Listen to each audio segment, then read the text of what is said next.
Hi, I'm Kyle. And I'm Trevor. And today, Kyle caught up on cinema. Actually, it was a mutual catching up, as welcome to May 2019, which we here at Catching Up on Cinema are calling Catching Up on Keanu Month. Keanu Month. So the theme for the month, in celebration of the release of John Wick Chapter 3, Parabellum, we're going to be doing an entire month of Keanu Reeves films. Me being me, I decided to subvert expectations and pick a not quite Keanu starring film. There was a film by the name of Freaked. Came out in 1993 that I've heard some shit about. So I decided to take advantage of catching up on Keanu month to have both Kyle and I delve into this film, Freaked, that I've heard so much about. So, Kyle, you just finished watching this movie Yes. for the first time. I saw it for the first time as well about a week ago, but Kyle just finished it about a couple minutes ago. Yeah.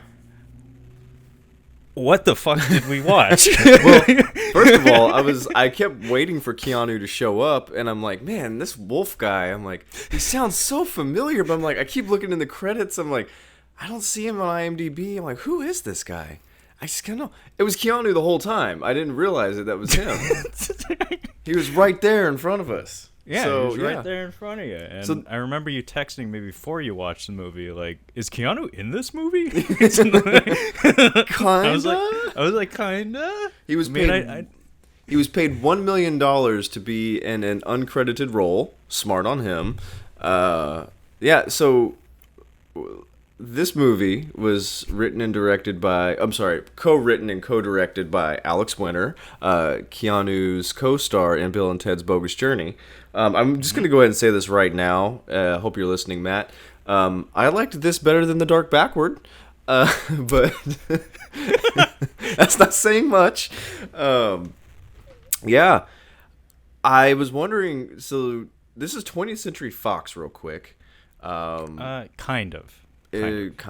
So, like, not to cut you off completely, but yeah, like the whole reason I had you watch this movie, and I subjected myself to this as well, knowing what we were getting into. You had no idea.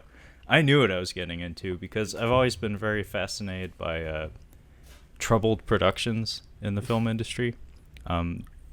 Because we have, internet and Wikipedia and stuff, you stumble every once in a while across these stories of these films that aren't necessarily like god-awful films in their own right, but the story of what was happening behind the scenes makes it fascinating to me. And this was certainly that case. So the reason why I say it's sort of a 20th Century Fox production is that this was, I don't know if you remember the episode of Seinfeld where they're trying to pitch their pilot. They have like an entire season where they're trying to make a show within a show. Yeah. It's a show about nothing. Anyway, there's a situation in Seinfeld where the lead executive who was backing the project is released from the company, or I think he like leaves to go join Greenpeace or something because he's got the hots for Elaine. That's what happened to this movie. The lead producer who is like leading the charge in terms of financing the film and like believing in it from a creative standpoint was released from Fox. And I think like all the way at the top, Rupert Murdoch himself said, fuck that. Like, we're not giving them any more money. So like by the time we get into post-production, it's like, nope, no special effects. Whatever you got in the camera, like in camera, that's what you got. So they got $13 million, which is roughly $23 million now, what we would consider $23 million now. Which is a sizable amount of cash. They cut them off? Yeah, they cut financing by the time they got into post-production. And then on top of that, it's apparently the way this film all came together was that Alex Winter and I guess the lead director, because this was like, there was a triumvirate of people who made this film. It was Tom Stern was the lead, Alex Winter, and this fellow by the name of Tim Burns, which makes me laugh because I have a friend by that name. It's the three of them like all wrote it and directed it, but they apparently had a TV show on MTV that was called The Idiot Box that unbelievably I'm not familiar with. I'm guessing it was on the air like when I was too young to watch it. Matt might actually be aware of it. But apparently it had a very similar visual style and sense of humor to this film. But the success of that series was what led to the creation of this film, was that they got a deal where it's like, okay, you can do another season of the show or you can make a movie.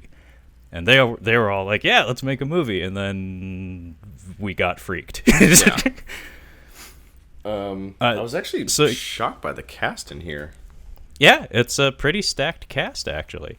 And amazingly enough, nobody really phones it in. Like, from a performance standpoint, I wasn't really underwhelmed by anyone in this film. No. There's actually a lot to like here. It's just, by the time you get to the end of it, it's like, I can see why this made no money. This could never hope to find an audience. It's just so off the wall and directionless in terms of storytelling that it's like, yeah, this is... You're there for the visuals and the energy, and that's about it. Well, it felt like a Naked Gun movie or some kind of Leslie Nielsen farce kind of movie. A lot of the jokes were. Yeah. I really love that style of humor, the Zucker Brothers kind of stuff, where I'm just gonna leave this here. Like, I'm just gonna deadpan this, and if you're quick enough to catch it and you laugh at it, great. If not, we're already moving on. It doesn't matter. Well, I was talking like the cameos. Well, there was a like fake cameo, like Bob Vila. I felt like a little Monty Python-ish in this, specifically The Meaning of Life. I don't know why. I felt some of it in there. Well, there are a lot of like topical references of the day. This came out in 1993. Oh, yeah. It kind of reminded me of like the Saturday morning cartoons that I grew up with. Maybe not you so much, but like Ren and Stimpy or Animaniacs especially. Well, I think the creators of Ren and Stimpy they loved this movie when it came out. I'm sure. Like I wouldn't be surprised if maybe some of the people in their art department worked on this film. Do you know who did work in this art department or the makeup? The makeup department? I know a couple of names, but how about you tell me? Yeah, I was like, oh, Screaming Mad George did. Fuck yes. Here. Yeah, I was like, okay. I perked up. I'm like, okay, I'm not gonna like this movie probably, but I'm gonna like something in this movie. Yeah. And the G-rated brain dead ending to this movie is what I did like. The other person was Bill Corso. Bill Corso. I don't know him. I do know Screaming Mad George though. Who's Corso? Bill Corso, if you look up his stuff, he has a much, much bigger IMDb list than Screaming Mad George. Oh yeah. If you just look up. Oh, okay. He came from the Stan Winston school. Yeah, that's all you need to know. He's in a lot of stuff. He's also still working to this day. Justifiably so. Apparently, I only caught 2 of the names in the opening credits, which we absolutely need to talk about. But apparently there were like 3 different makeup effects houses that worked on this film, and it shows. Yeah. Like, there's a lot of admirable makeup effects in this film. That's about all that's good about this film. I definitely was laughing. There were some pretty funny jokes in the beginning. I laughed at some parts of this. I really did, sincerely. The opening song is bitchin'. I mean, it has a hardcore 90s opening. Henry Rollins, dude. Is it Henry Rollins? This is Butthole... Blind Idiot God. I did not realize it was Henry Rollins. Yeah, this film, like, it's early 90s. It has that, like, anarchic, like, not quite punk, but, like, we're touching punk a little bit kind of feel. We are just on the cusp. We're about to get ska. It's right there. Ska is right there. Yeah, absolutely. I was expecting a brass section to come in at some point. But yeah, apparently Henry Rollins, and I recognize Butthole Surfers because my brother had this album by the name of Saturday Morning Cartoons that I listened to obsessively at one point in my life. It was just a bunch of like contemporary 90s bands doing like Hanna-Barbera cartoon openers, like covers of them. And Butthole Surfers, I believe they did Underdog, and that was like one of my favorite songs on that album. It's fucking glorious. Anyway, we should probably get to the opening of this film, and like one of the first comments I had in here in my notes was kind of amazing stop motion opening credits. Yeah, the credits were bitching. This reminded me of the Peter Gabriel music video, Sledgehammer. Nah, not familiar. You haven't seen it? You might want to look that up when we're done with this, because it's a part of like. I think I know what you're talking about, though. Well, it's that like cornucopia, like stop motion style. Where it's very cluttered, it's very noisy, but it's really amazing to look at. Also, a lot of the stop motion in this film, and unfortunately there isn't too much of it, but whenever it's on screen, it's top-notch shit. It reminded me a little bit of Pee-wee's Playhouse, the California Raisins, and by extension, the Michael Jackson Moonwalker film. I never watched that one. I think it may have been done by some of the same folks who did the California Raisin stuff. The opening credits of this film, damn good animation, and whatever, I can't remember the lyrics of the song, but you don't know the lyrics of the song? Well, I was gonna say, what's the name of this movie? Because the lyrics of the song are freaked, freaked, freaked, freaked, freaked, freaked, as opposed to sex and violence. Sex and violence. Yeah. Sex and violence. Yeah, it was sex and violence. Freaked. Yeah. But yeah, I was very taken with this opening credit sequence, mostly because I'm really into stop motion stuff. Why don't you lay out the plot real quick? Just what exactly is this movie about? So it's about, I guess you'd call him like a burnt out child actor, maybe. Sure, we'll go with that. Yeah, he's basically an actor of note that is past his prime. The character's name is Ricky Coogan. He's played by Alex Winter. It's about him kind of selling himself out to a corporation and acting as a sponsor for a new product of theirs, a substance by the name of Zygrot 24. That just by the name you can tell it's probably not great for the environment or anybody who's in close contact with it. So he heads to a region of, I think it's South America, called Santa Flan.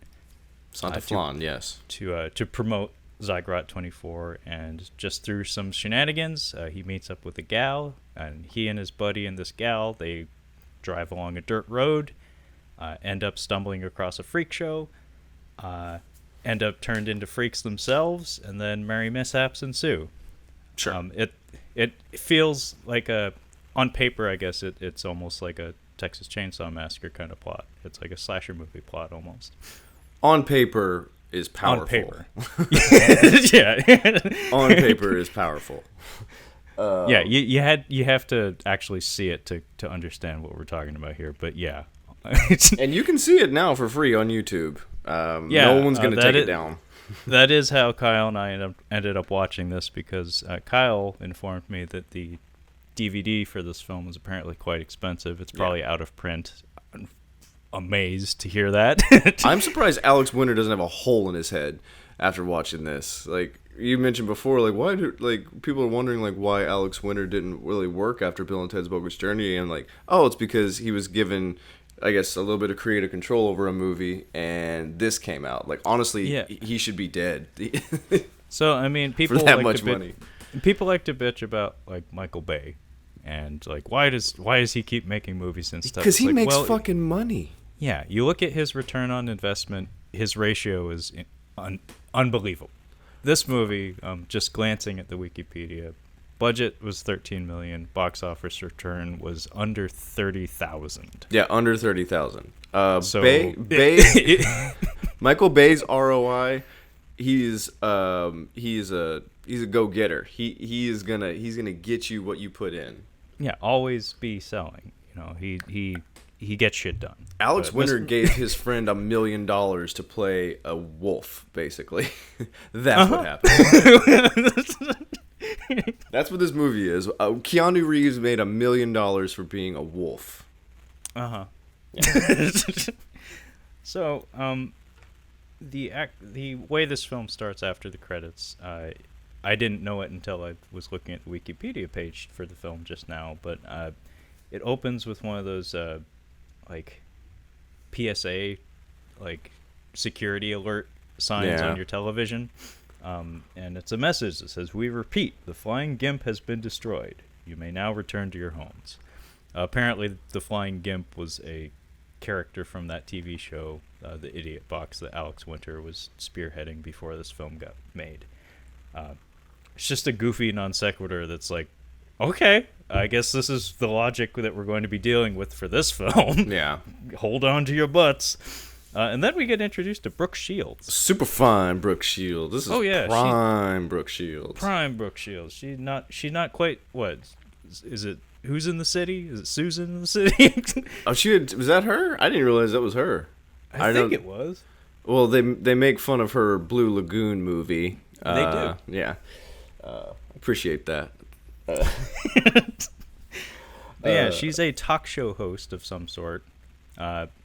And they have a live studio audience. She is interviewing somebody who is cast in the shadows, so we can't see them, but we can see their silhouette is horrifying.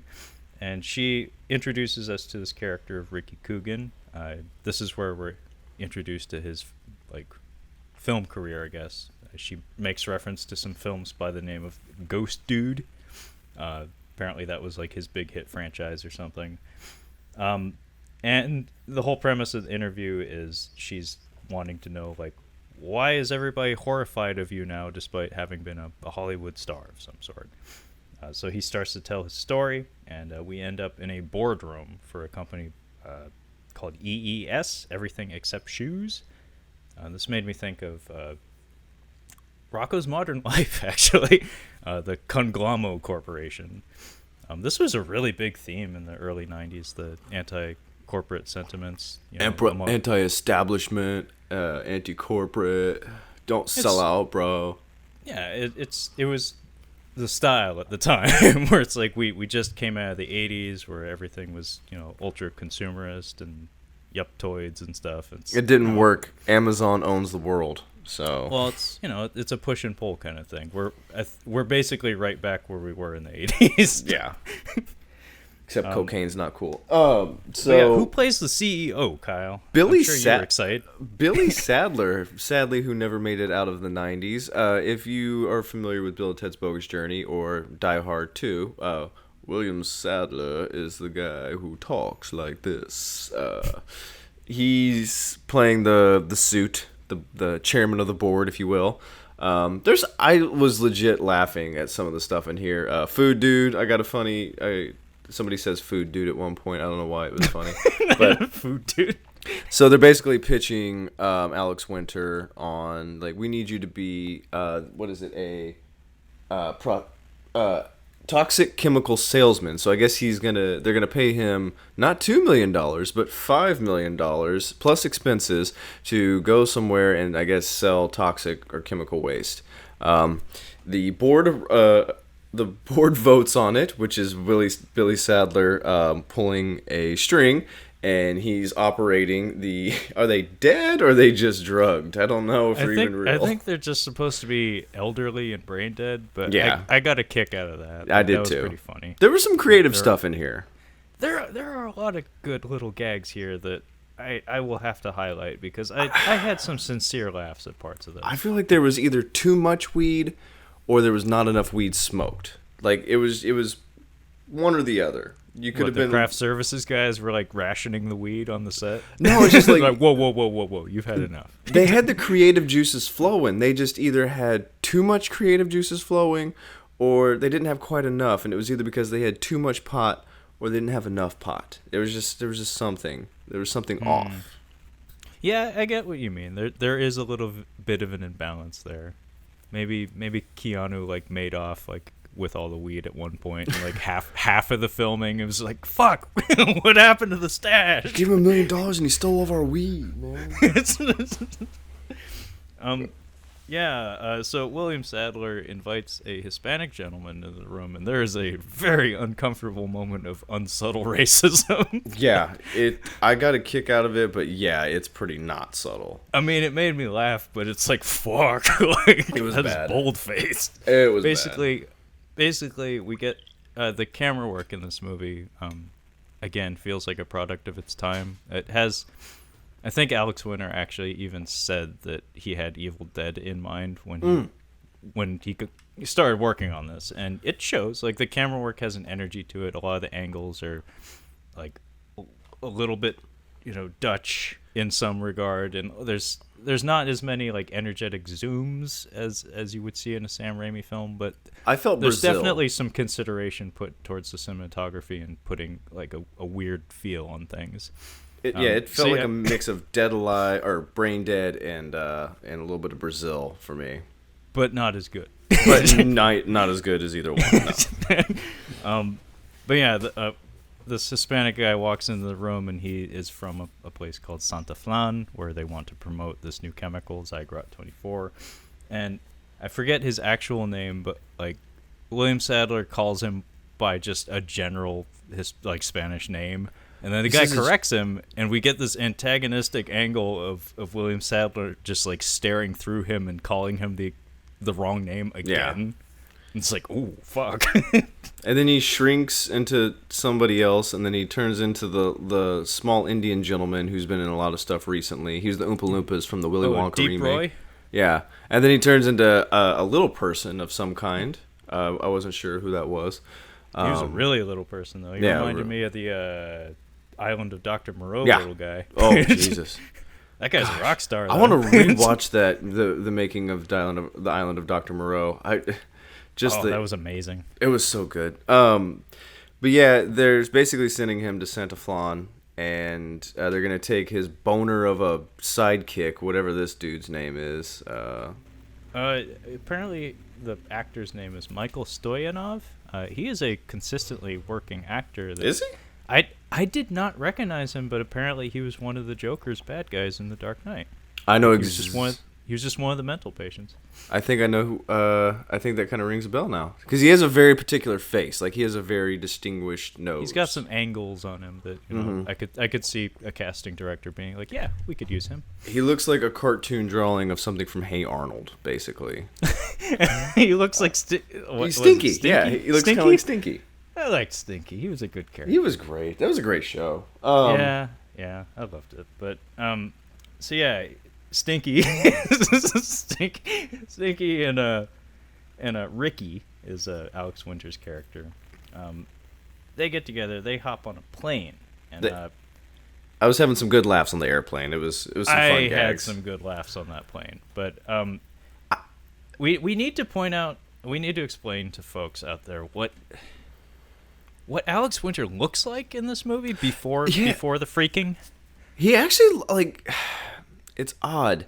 He has screen presence, which is interesting. Like, he actually he actually carried my attention. Yeah, he wasn't bad looking. I just thought he was like a stoner loser in, as Bill and Ted, but he's actually not bad looking. He's given the right angles. He's got his hair colored black. They mentioned something about Christian Slater later on. I'm wondering if there were some casting couches where the two of them were sitting. I'm sure. He missed out on True Romance by just that much. Oh, Alex, you were great, but you don't have that fake Jack Nicholson thing going for you.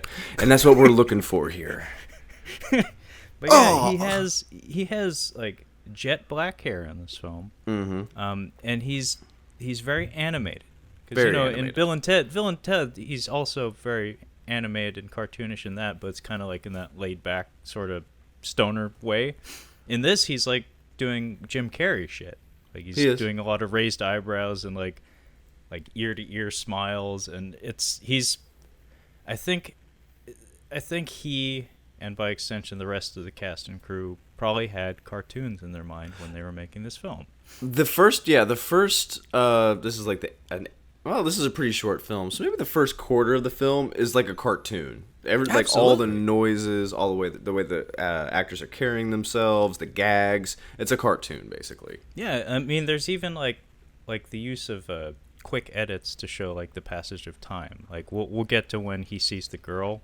And there's just this instantaneous gag that's that logistically that makes no fucking sense, but in a cartoon, absolutely. In a cartoon, it would have made sense. But yeah, we hop on the plane here. And Stinky, I gotta look up this character's name because I'm not gonna call him Stinky. Ernie. Stinky. Ernie. Fine. Okay, we'll call him Stinky. Stinky has a hand coming out of his fly. Yeah, that was. I thought it was. I think it might be a nod to The Dark Backward, because I think The Dark Backward was just a couple years before. It was. Yeah. I would not be surprised. But yeah, Because- as soon as he walks into frame, I was like, why does he have a hand coming out of his crotch? It was pretty funny because he does slap the old lady in the face with his crotch hand, which I got a pretty good laugh. That might have been my favorite part of the whole movie. Oh yeah, that was pretty funny. I had a cackle at that. So this is, I think, where we meet Stewie on the plane. Oh, And this Stewie little is- shit. Stewie is hideous, He's and I loved what they did with him because Yeah. he is a little shit, He and is he a had little- all of this shit coming. what do they keep calling him? It's pretty funny. The Damn troll. it. Yeah, they say something. Oh, panic-stricken little troll. Panic-stricken. There's a panic. Is this your panic-stricken little troll up here? It's pretty Oh, it was funny. great. Yeah, He's the so- little shit from Blank Check. Remember that? I think this guy's been drinking vodka. That little redheaded shit. Yeah. Yeah. He's good at it. He's very good at it. Yeah. And you hate him, and he gets kicked the fuck around in this movie, and you Yeah, love he it. does. I Yeah, he had does. so much fun watching this kid get his ass whipped.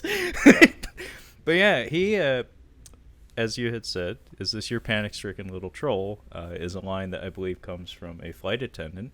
Yeah. Who opens a opens like an overhead baggage container, and there's a redheaded nerdy kid curled up in there, and I guess he is a Ricky Coogan super fan. Yeah. And he follows Ricky wherever he goes. Carries on. It's a running gag throughout the entire movie. This kid is obsessed with Ricky. And when he chases them into the bathroom, That was the- really funny. and he gets his head caught in the door. I was laughing at that pretty hard. Oh There- man. A little kid violence, if it's done right, can really pay off. I don't remember a thing. Like, I remember some of that Freddy Got Fingered movie. That god. Oh, awful you beat me fucking to it, dude. when the kid hits his head on the car door. Yeah, and he that was- starts screaming. And his teeth fall out or whatever. And, I was like, laughing so hard at that. It was so funny, but Tom Green's expression is just kind of like, I didn't do anything. It's just like, what the fuck was that kids about? It's the kid's fault. I mean, we've all been there. I've been in the room when like kids have a face plant, and you're just like, what the fuck? But that kid starts screaming like a little girl. Like, that's what, because he's in, like, he really fucked his shit up. Like, yeah. That is priceless comedic time. Oh yeah, and then at the end when he gets chopped up by the chopper or whatever, the helicopter blades. Oh, I didn't get that far, man. Apparently there was like an edit that they had to do. It was very similar to. Have you ever seen the G.I. Joe animated movie? Of course not. Oh my god, it's like one of the funniest edits, like post-production edits. I mean, it's animated, so everything's post-production. But there's this moment where one of the lead G.I. Joes, Duke, he gets shot, and this is after the Transformers animated movie, so like Hasbro is very cognizant of what happens when you kill Optimus Prime. The kids freak the fuck out. Yeah. And so what happened with Duke, though, because he's a human and not a truck person, they had to slip in like an ADR basically of he has gone into a coma. It's like he's like bleeding and on the ground and not moving. It's really obvious he was supposed to die. But then they like got gun shy about it and were like, let's reel that back. Like we can't have kids freaking out in the theater again. The parents are gonna kill us. But yeah, I guess in Freddy Got Fingered they had to do something like that because as much as Tom Green was allowed to get away with in that film, apparently the kid getting chopped up by the helicopter blades was too much. That was too much. So what happened is like they still had the blood gag if you hear the sound and the blood flies onto the crowd and the kid's dad and stuff.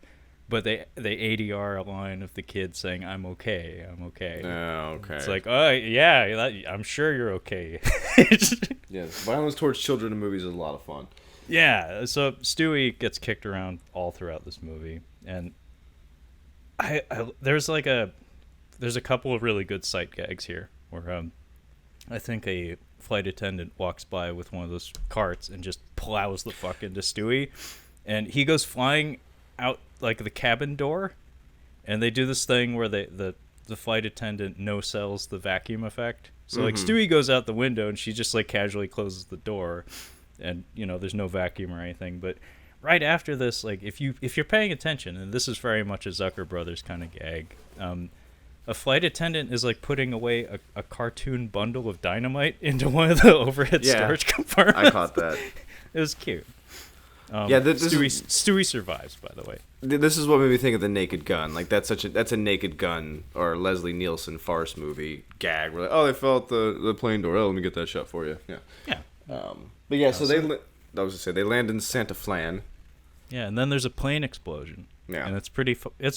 It's a cute little gag that they actually do this more than once in the movie, and I kind of like this. So we see a plane landing, and as soon as it touched down, it explodes. But as it's landing, Alex Winter is narrating the scene and being like, "Oh, great, we arrived in Santa Flan ahead of schedule or whatever," and so. Through the magic of editing, your brain tells you, oh, that's the plane that they're arriving on. And then it explodes, and then it immediately cuts to Stinky and Ricky, like, just staring off into the middle distance. And he's like, God, I'm glad that wasn't our plane. It's like, that's pretty funny. Yeah, you had to have been there. Yeah, and then they see there's some they're protesting his arrival, and there's a bunch of people out there with signs, and Alex Winter catches the eye of Major Babe, Megan Ward, PCU, one of my favorite movies, Encino Man. Hey! Yeah, she's super cute. She's just adorable. She's just super pretty. She's over there protesting. It must have been a big thing in the 90s, feminist protesting, because that was the whole thing in PCU. And what PCU was after this, had to have been. I think so. But yeah, they're protesting. So he's like, I'm gonna hit on her. So he very cartoonishly this is what I was talking about. He sees her. He does a Dreamweaver moment, basically. Yeah. She's a babe. Swing. We got it in. All right. We got it. Quota's been reached for the day. 2019's Jurassic Park. Sorry. So, yeah, he sees her, and instantly, like in one cut, he comes back to the protest line, and he's in like a full body cast, like he looks like a mummy. And the idea here is that he'll earn her like sympathy points by being a victim, and then agreeing, just nodding and smiling at everything she has to say about her environmentalist angle and whatnot. And she does fall for it. It's kind of amazing that it was that easy. So Stinky, Ricky, and Julie, I believe is the character's name. Yeah. They all hop in a car together, and they're driving on a dirt road. And within like 2 minutes, he loses control of his ploy, of his gambit to win her over as a victim of sorts, because of the aforementioned Christian Slater reference. Yeah.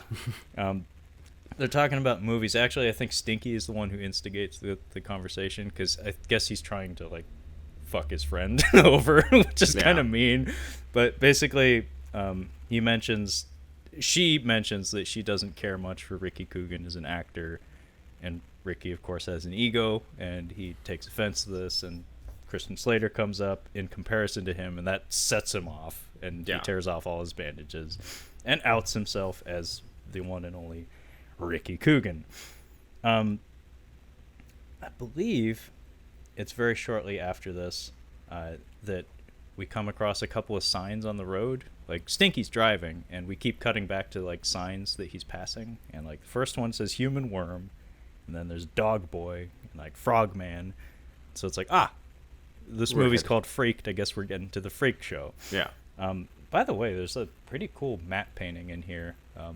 It's just like a pulled out shot of them driving on the road, and then the entire background's just a painting that is, or it made me think of like Cool World almost. Except Cool World was a lot more surreal, like crazy horse shit. I appreciate where they spent the money here. Like I can see where the money went in a few places. Like this, when we get to the actual freak show, the freak place, I'm like, okay, there's where some of your money went. I get it. These the production design. Yeah. These giant. Well, we'll get to who the giant head is made of here. So they get to this freak show place, and Alex Winter immediately is like, "This place sucks." He's like, "This place is dead." Just immediately, and Megan Ward's super excited about it. Not Nothing But Trouble, of course, came into mind. Absolutely. Because I was especially ready for it now. I'm like, okay, this is going to take a dark turn. This is going to be a little weirder.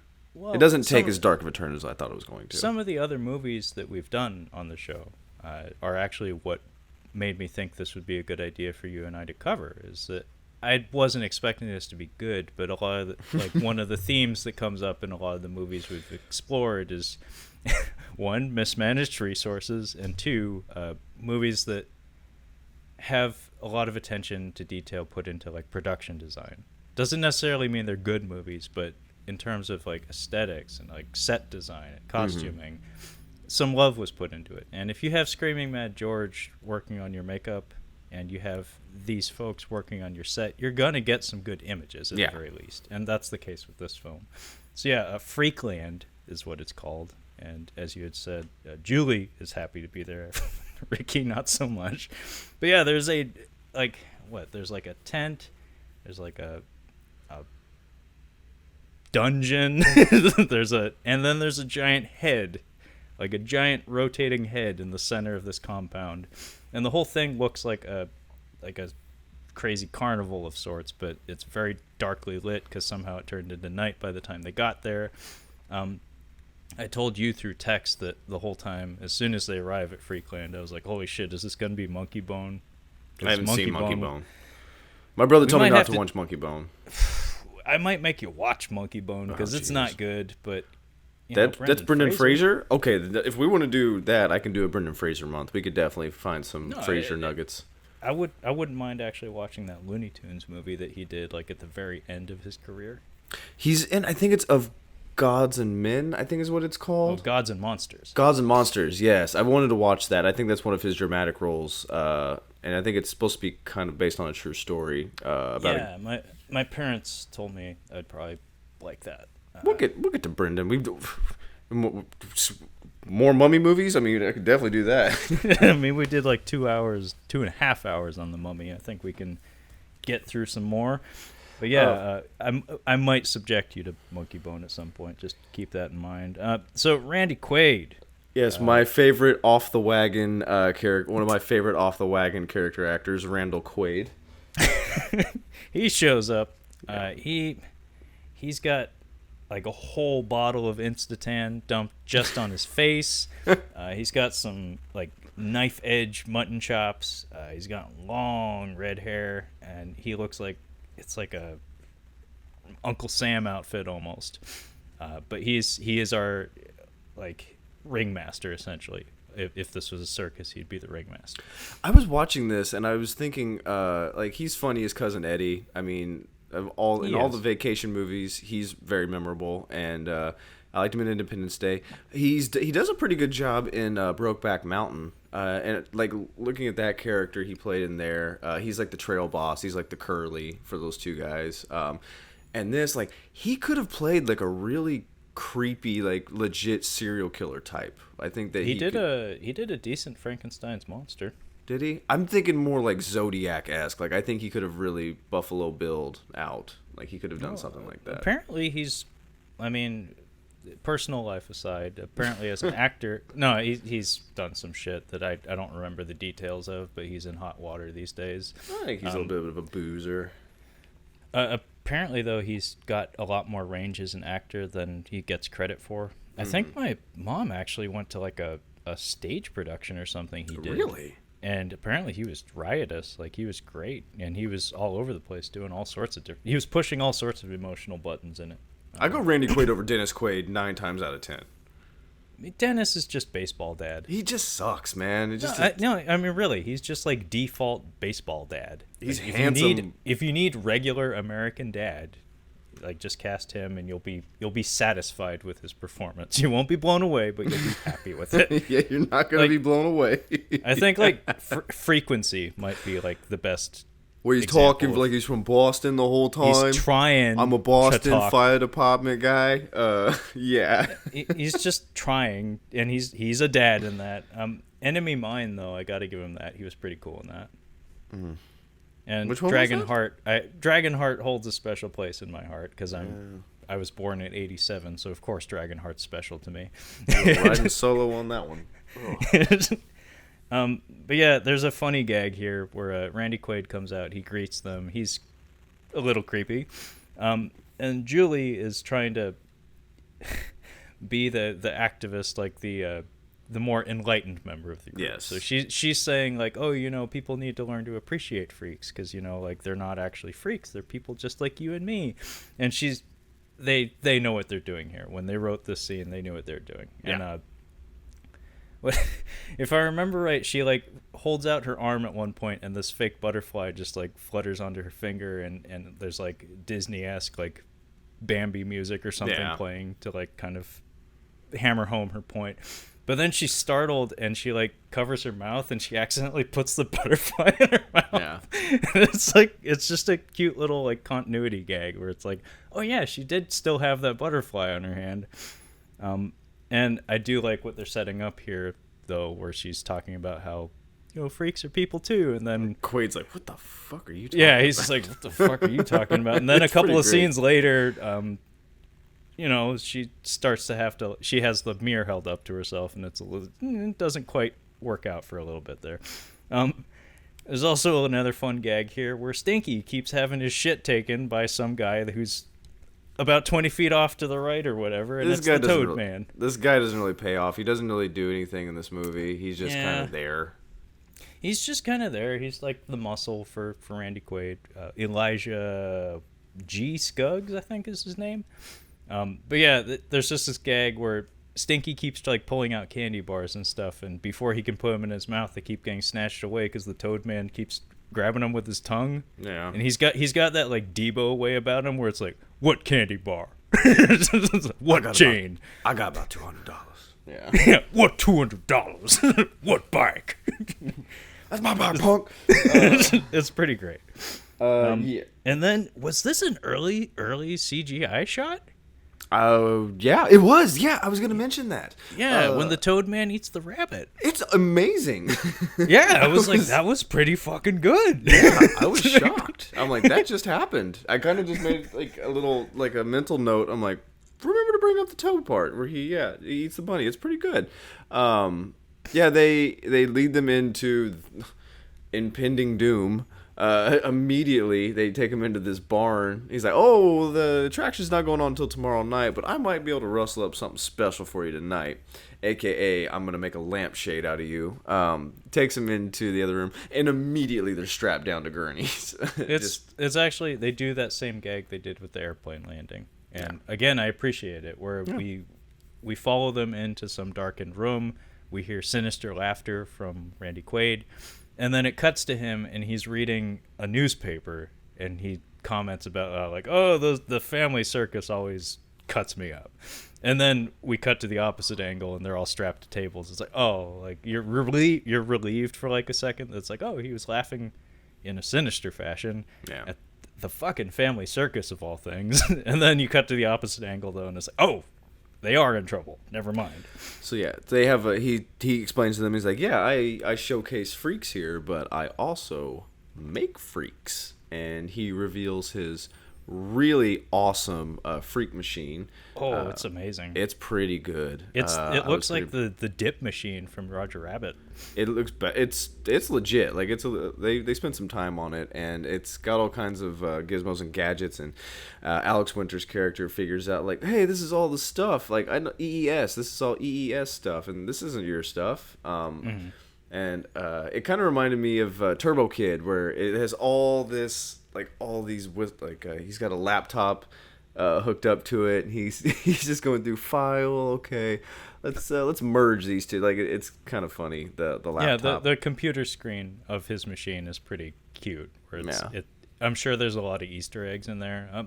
I'm sure whenever you have like really cluttered like Terry Gilliam-esque production design like this, I'm sure that the people who design these things like doing that, like slipping in like little sight gags and Easter eggs, because like I've always joked that cheap Japanese sci-fi movies of a certain era, the production design was crafted via hot glue gun, because it basically just looks like someone went to a junkyard and hot glued a bunch of shit together in an artful manner.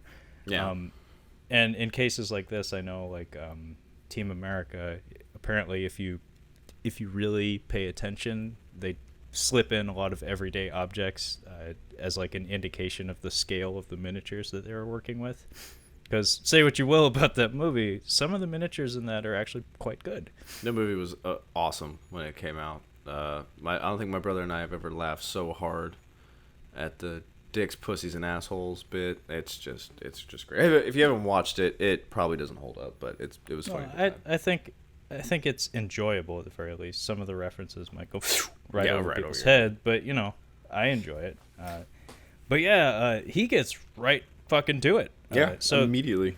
Yeah, using this Zygrot 24 chemical, the very chemical that Ricky Coogan was supposed to be promoting, he just goes right fucking to it and puts chemicals on both Julie and Stinky, and they turn into stop motion fucking madness. Yeah. This was amazing. Like I was thrilled to see this. So they turned into just like a literal like clay ball of shit. Yeah. And we get some like references to other great stop motion works. Like at one point, Clash of the Titans. No, actually, it's the Golden Voyage of Sinbad, I think. It's one of the it's one of the Sinbad movies. It's Ray Harryhausen. It's the Cyclops. Are you sure there wasn't one from Clash of the Titans in there? Because there's two different creatures and then Gumby, of course. There may have been one from Clash of the Titans. It happened pretty quick. Yeah. I wouldn't be surprised if they had like the Kraken in there from Clash of the Titans. I don't think they had Medusa, but anyway, it's a reference to Ray Harryhausen, who is a titan of the industry when it comes to stop motion. Stop motion, yeah. And again, the style of stop motion and styles matter big time in stop motion animation. It really did remind me of that fucking Michael Jackson Moonwalker movie where he's dancing with his rabbit self. Have you seen Moonwalker? No, see, I watched Leaving Neverland, parts 1 and 2. So we don't talk about him anymore. I'm not doing anything Michael Jackson related anymore. Sorry. Okay, we don't talk about Michael Jackson anymore. Yeah, he's off the radar now. Okay. So Julie and Stinky merge into one, so they become like conjoined twins right down the middle. Twins, yeah.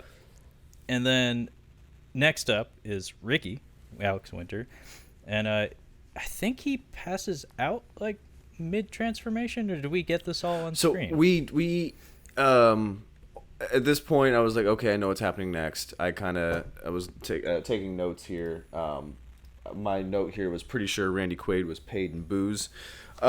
This scene here, he tells him, he's like, I got something special for you. We don't actually get the reveal of him until the next day, I believe. That's what I thought. Yeah. So he does something to him and he passes out, and it looks like the next day, Randy Quaid's on the phone with the Laughing Man, which I kind of thought was funny. He's talking to a guy on the phone, and he's like, Laughing Man, and the guy's just communicating in laughs, sinister laughs or hysterical laughs. He's like, listen, I've got this freak halfway made, and he's going to be amazing, but I'm going to need a little bit something extra to finish him off, which will eventually be the climax of the movie. But for now, I think we get the Alex Winter reveal. Yeah. It's very Bride of Frankenstein-esque, where like the table comes up and he goes, ah, and then his forehead squirts. Oh, it's disgusting. It's really gross.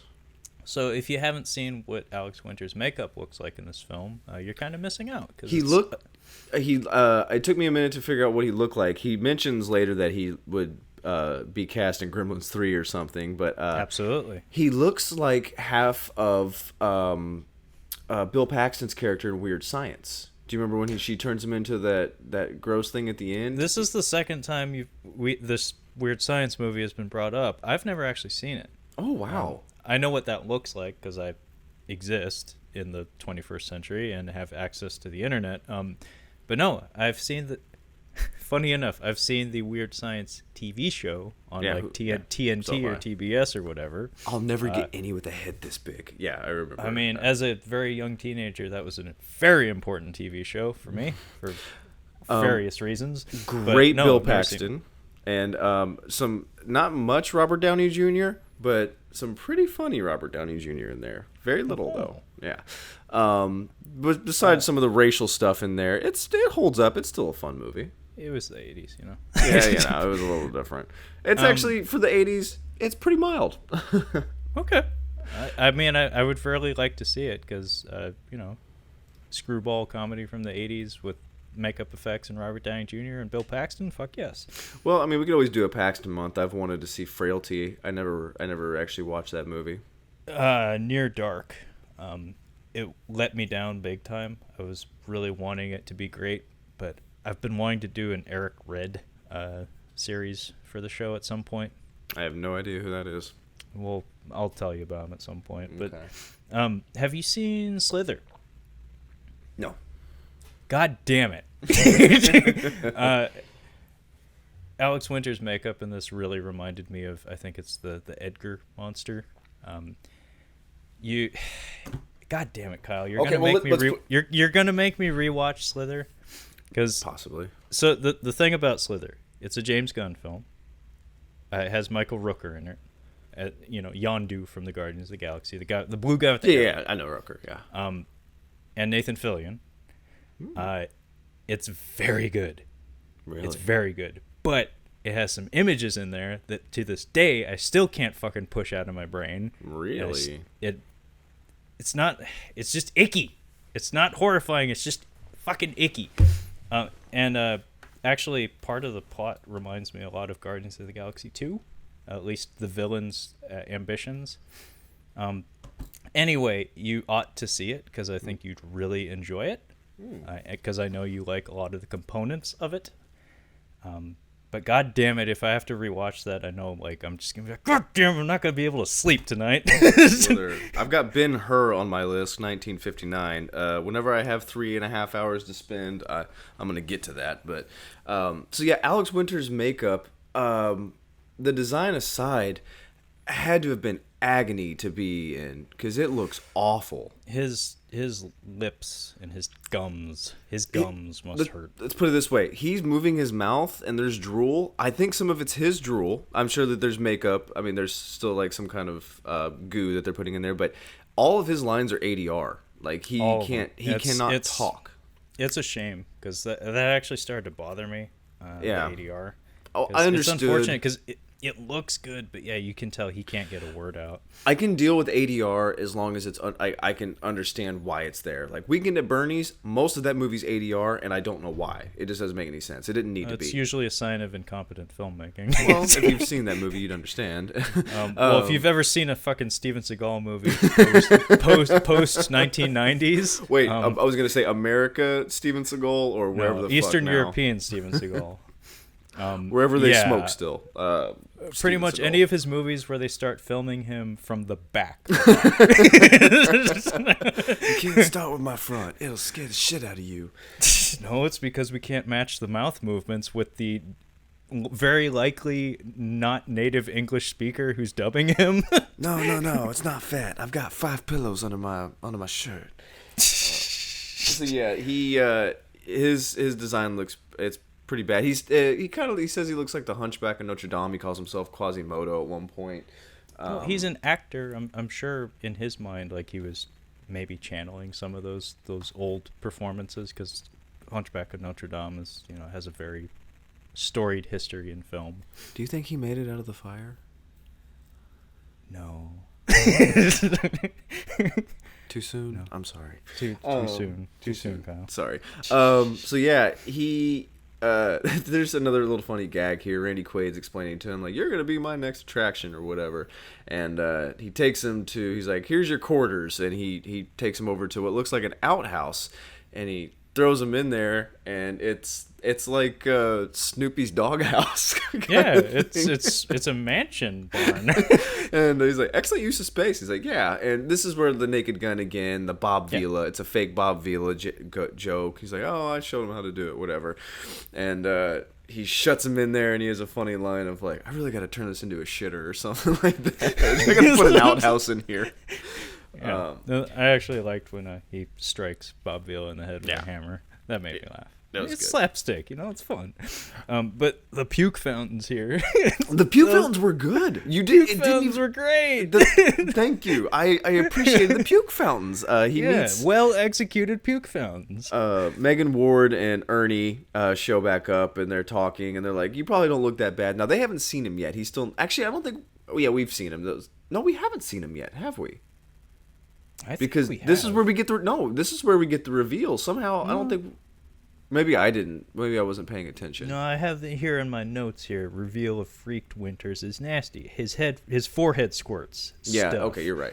And then a couple of notes later is the puke fountains. So yeah, they come out of the shadows. You don't look that bad, and he comes out of the shadows, and they both have the puke. Oh, the timing. I mean, comedy is so much just timing, and Stinky immediately just goes, just immediately, yeah. It's a great puke fountain. In fact, he does it more than once. But what really is the cherry on top is that Julie, the girl who's attached to Stinky, they're one now. She starts to like go back to what she was saying before they got freaked about how like, oh, freaks are people too. It's like beauty's only skin deep. And then mid sentence she like, and I was like, yeah, that's pretty great. So, and then in comes Keanu month. Keanu is playing a werewolf with some kind of accent. It kind of goes from Mexican-ish. It kind of teeters on and off and on.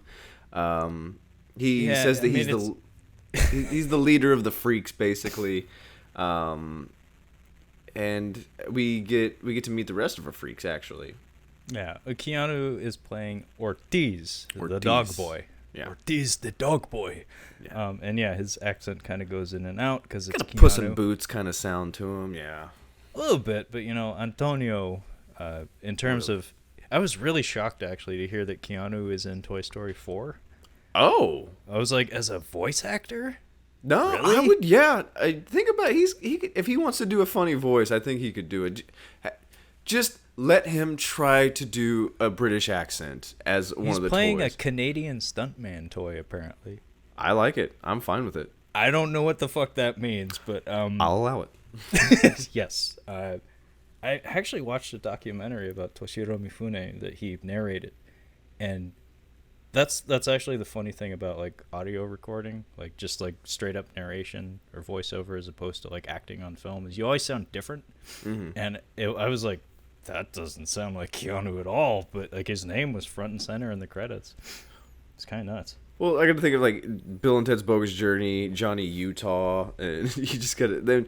But he's also been like a cultural icon for his voice. Like he's just been made fun of. He's one of the bags of impressions that comedians have is the Keanu, And it's just him from Bill and Ted. Point Break is probably the go-to, but I mean, Trevor didn't like Point Break, by the way. You chastise him. Comment section. Let him right now. Fucking have it. But like, I think Dracula, Bram Stoker's Dracula. That I think it takes a special talent to imitate that though, because there's so many layers to it. You can't do it. You can't. I don't think it can be done. If there's a comedian out there who can do Keanu Reeves doing an English accent, I would love to hear it. Take your shot. I know what you mean. Yeah, it can't be done. Yeah, so we're introduced to the rest of the freaks by Hollywood Squares, which I don't know if you watched Hollywood Squares when you were younger. My brother and I watched the hell out of it. Oh, I was always familiar with it, but I don't think I ever really watched it, no. Bruce Valanche was a big one on there. Whoopi was crushing it on Hollywood Squares. She was the best. Yeah, we used to watch Hollywood Squares. But yeah, we meet. I didn't write them all down, but I wrote down a couple noteworthy ones. The guy, the worm. There's a dude that's been turned into a giant worm, who is Little Monsters terrifying. I thought he was creepy as hell. Yeah. Absolutely. Bobcat Goldthwait was in here, and he was doing the little sock puppet. That was creepy. It was really great. Yeah, he was very good. He's just it's literally just a sock puppet as a head. It's a sock puppet with like googly eyes coming out of a human body, So I'm guessing it was a guy with like think Goro from Mortal Kombat, like an extended torso. Yeah, an extended torso. The guy who plays the short, fat, bald pirate from the Pirates of the Caribbean. He's partnered with the tall, skinny guy who I don't know what their names were. He plays the fart guy. The character's name, the actor's name is Lee Arenberg. He was on Seinfeld. That's where I knew him from first. But yeah, he was in most of the Pirates movies. I don't know about all of them because I didn't watch all of them. I think they're all. I think they're. He was the guy that called Jerry a phony. Yeah. He was like angrier George Costanza. But he, in terms of visual gags, I'm sorry, but he made me laugh. Yeah, he's funny. He's in the background of a lot of shots. And he's just, I think his freak show name is the Eternal Flame or something. Mm-hmm. And it's just a guy with like an old timey like 1940s style football helmet with just a jet of flame continually coming out of his ass. Yeah. And it's so amazing because like in crowd scenes, like we see him in the background and there's like a sound effect that plays for the flame and the fart noise. And nobody pays him any mind. He's just there. And I don't know why, but that's just so funny to me. We have Toad, which I didn't understand. It made no sense to me. Nosy, which is a giant nose. He has one great moment in this movie, and it comes towards the end. Suck my dick. Yeah, it's really good. That was pretty so fucking funny. Great. John Hawkes, I don't know if you know who he is, but he plays the cowboy, which is a cow. I remember for some reason this cow thing looked very familiar. I feel like I must have seen pieces of this movie before because I recognize this cow thing. But he's in a lot of stuff. American Gangster. He's a big character actor. Winter's Bone. He's in he's the piece of shit dad from 3 Billboards. Tall, skinny guy. He's in a lot of stuff. He's great. Oh, okay. He's just doing the voice of this person. And I think our number one, we also have Rosie the Pinhead, which is a really creepy, weird thing. Yeah. And then we have the bearded lady, played by, done really well, Mr. T. This is pretty impressive for its day.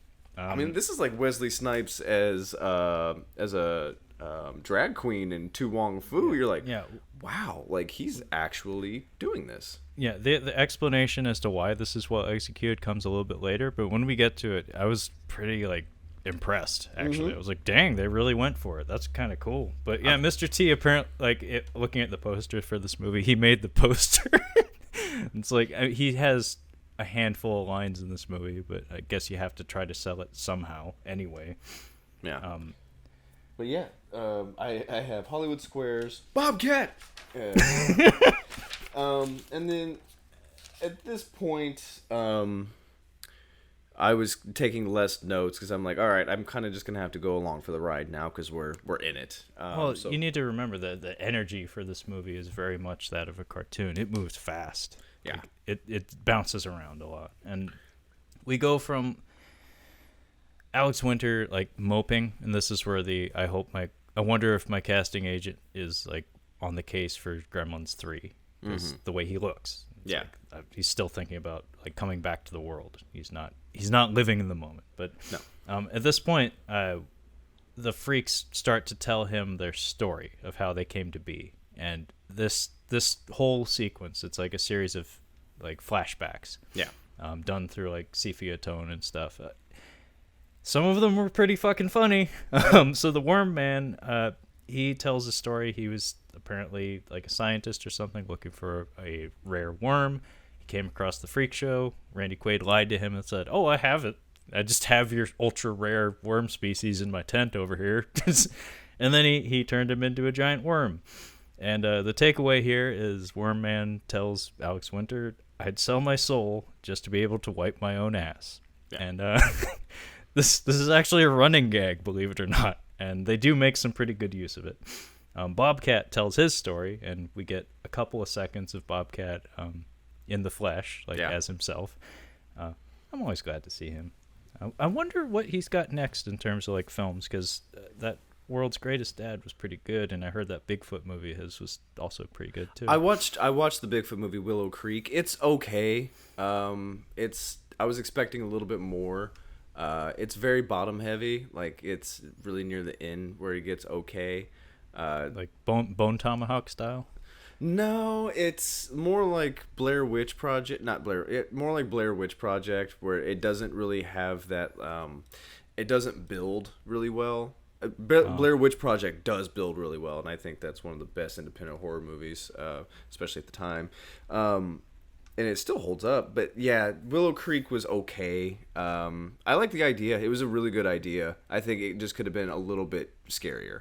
Gotcha. It ends pretty decent though. But yeah, I am curious as what he might come out with next. I need to look more into his filmography because he's an interesting fellow. He is. His retelling of his tale though also made me chuckle.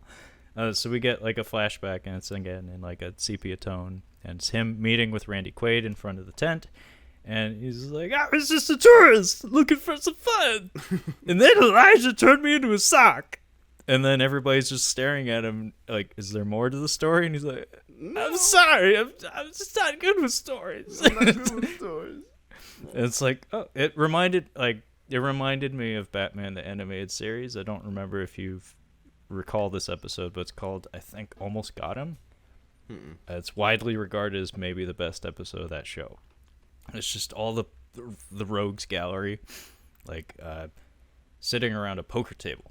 And they're all making bets and telling stories of when they almost killed the Batman.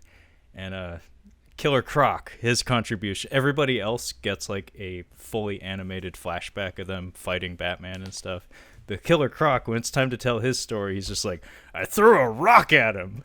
And everybody's like, is that it? Yeah, I'm not much for stories. He's like, it was a big rock.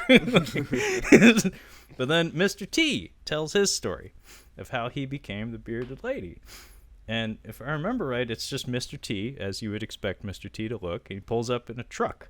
And he starts the story by saying, like, I was uncomfortable in my own skin, like riding around like on the highways and stuff as a truck driver.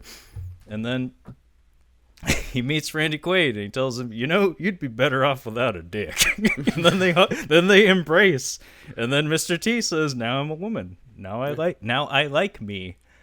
And it's like, whoa. It's like that. A little bit ahead of its time, I feel, but probably wouldn't be met with the same. It might be met with a little bit of criticism nowadays. So yeah, you have this guy whose genders are kind of flipped up now, but he's like, this is actually what he was looking for in the first place. And he's very happy with himself finally, because I guess he wasn't before. But now I'm a woman. Now I like me. But I mean, as progressive as that is, that line right before, though, you know, you'd be better off without a dick. Yeah. Like, little on the nose there, Alex. Yeah, it's a little lewd, but it's still pretty fucking funny. And then go ahead. I just want to say there's a great gag here, because the way all these stories have been playing out is we keep like turning the camera a little bit, just like panning over a little bit to each of the people sitting like just to the left of the next person. And then we cut to a flashback of Randy Quaid going to a hardware store, and he takes a wrench off the rack at a hardware store, and he starts laughing maniacally at it. And then we cut to like a shot of his laboratory or whatever, and there's like a thunderclap, and then we cut to like a hammer that's on the ground, and everybody's staring at it. And it's like, oh man, that's heavy. so basically a wrench got turned into a hammer, and it's absolutely absurd, but it made me laugh. I'm not describing it very well. You had to have been there. You had to have been there. Can we get to the actual expo of the freaks, their actual show? Yeah, there's some shenanigans here where and the only reason we need to get into it, and I'm not going to go into detail, but basically Rick develops a psychic connection with Stewie, of all people, in the form of like a force ghost that appears. Oh, yeah. So to steal your expression, put a pin in that. Yeah. So yeah, now we get to the freak show. Yeah, and it looks like a Donnybrook is happening in a tent, basically. It's just all-out madness, chaos with the audience. I laughed so hard. There's a dude making out with a goat at one point. You don't think that's funny? Oh my god, the timing of it is just brilliant. It's so funny. Yeah, it's pretty fucking funny. But yeah, so we're getting the freaks showcasing their talents. The Pinhead lady, hers was really funny. I think Galaxy Quest might have stolen that gag.